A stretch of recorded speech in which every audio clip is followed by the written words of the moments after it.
Hi, my name is Mitch. I'm with Mitchell Wu Toy Photography. I'm a professional toy photographer based in Los Angeles, California. I've been photographing toys since 2015, and I've had the chance to work with movie studios, entertainment companies, and of course, a lot of the toy companies you're familiar with. So Schleich challenged me to bring children's imaginations to life through my toy photography. And now we're challenging you to do the same thing. Head on over to the Power of Imagination website to see some of the images I created for this campaign. Learn how to submit your photos to this contest and grab some of your favorite Schleich-Figurines and playsets, grab a cell phone or a camera, and get to work. And guys, bring your imaginations because Schleich has some incredible prizes. So are you ready to do this? Excited to do this? Let's have some fun. I photograph toys all the time. So really, what do you need for toy photography? Well, you need a camera because there's photography involved, of course. You need toys, but the third, so important ingredient, you need your imagination. Okay, so you don't have a yard. Take it inside your apartment or your house. The point is, use your imagination and find a location to shoot. You know that Schleich puts out so many cool toys, and when you have so many to choose from, I just really want you to think about choosing toys that you just really love to play with, because if you choose toys that you love, that love is going to come through in the images that you create. So just make sure you focus in on toys that you love. And hey, if you love a red dragon with a horse or an elephant, go ahead and mix them up. Everything is possible with toy photography. You're just going to use your imagination and go for it. So I'm in my front yard, I'm looking around, and I see this patch of dirt right here. It's in front of some shrubs, which I think would make a nice background. So I'm going to take a couple of toys, and I happen to have a horse and I have a cow. And maybe the story is these two animals are meeting for the first time. So right now we have the beginning of a story in a scene, and just to add a little interest and depth to it, I'm gonna add some trees. Will they be real trees? No. So what I did was I got some sticks that are going to act as my trees. It's simple. Use your imagination, go find some branches or some rocks, and create your scene.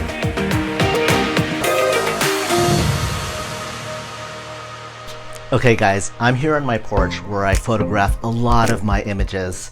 And again, just to tell you, you do not need a lot for toy photography. Today I'm using a blue poster board to imitate a blue sky. If I didn't want that, I just used the green shrubs in the background. But let me show you real quick how I set this up. I put a piece of cardboard here just to kind of protect the paint on the railing because I do a lot here. And this is so important for me. It's a green piece of foam. I got this at the local hobby shop, and you'll see in a bit why I use it. Because it's on such a slim railing, I do put a couple of heavy rocks on each side just to help stabilize it.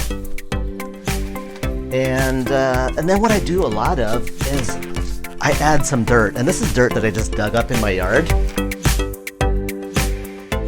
And maybe you want a little more hills in certain areas, so I'll clump up a little just for interest. I have a bucket of trees. Okay, so what we're missing, of course, are the toys. All right, so there we are. We have this, and I don't know if these are friends meeting up, or perhaps they're foes, which means enemies. But this is the beginning of a nice scene. So let me tell you a little about shooting toys. So if this was my scene, what I would do is I'd want to get down to toy level to photograph these toys.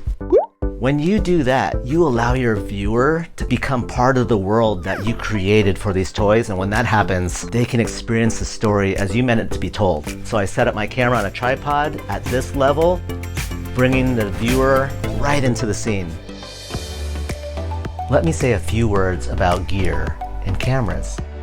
The gear you use is less important than the stories you tell. So whether it's a cell phone, or maybe you have an old point and shoot. I use my larger camera, but again, any one of these will do. Tell the story. Storytelling is the most important part of this. So one of the things I love about toy photography is the problem solving that you get to do from start to finish of a toy photo. So if you're using a cell phone or actually any kind of camera and you need a stable base to put it on, good old trusty sandbag that I made myself using a baggie and sand. But here's how it would work. If you have your cell phone, for example, you just put your sandbag down like this, get your cell phone, find the position for your shot, stick it in, and you're ready to go. So get creative, think about how you want or what you need to do, and then find a way to do it. That's toy photography. The way that I have my camera positioned right now, you can see the entire setting, all the way to the tip of the T-Rex's tail, the trees, the sky, the cow, and the viewer wouldn't know exactly what I'm trying to tell them. But look what happens when you pull in closer. Immediately, we begin to see a more natural interaction and focal point with the T-Rex and the cow. So when you take your photo and when you set up your shot, think about what the focal point and the story is. Lighting is so important to all types of photography, and toy photography is no exception. You really want to show your toys in the most flattering light. Try to avoid shooting in the bright sunshine, especially like around noon when shadows are just falling straight down. Those shadows can be very distracting on the toys. Find some nice soft diffused light, whether it's in the shade, on a porch, or under some trees, or next to a wall. That's going to show off your toys in the most flattering way. A lot of my images were just created in the shade, but let's say you do want to have some additional light to help them pop. Let's just get creative. You know, flashlights are very useful for all types of toy photography. You can see how it makes them just stand out and pop. Or you could just use your cell phone flashlight. So my point is, find the light that is going to make your toys look the best and not be a distracting factor to your stories. Who wants to play hide and seek? Me!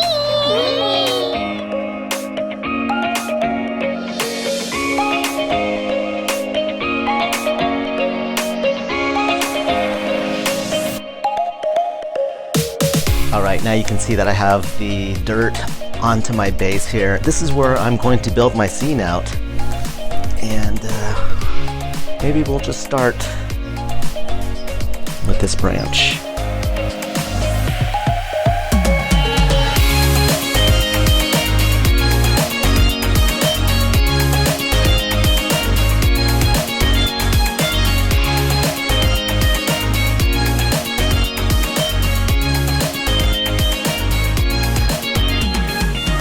Okay, so basically a lot of times to get the dirt to kick up in the air, I either use a can of compressed air like this, or I actually just throw the dirt into the scene. Today I think I'm just going to go ahead and use this compressed air just to give you an idea of what that looks like. It's really simple. Just like that. Alright, so this is my final setup. This is what I ended up shooting.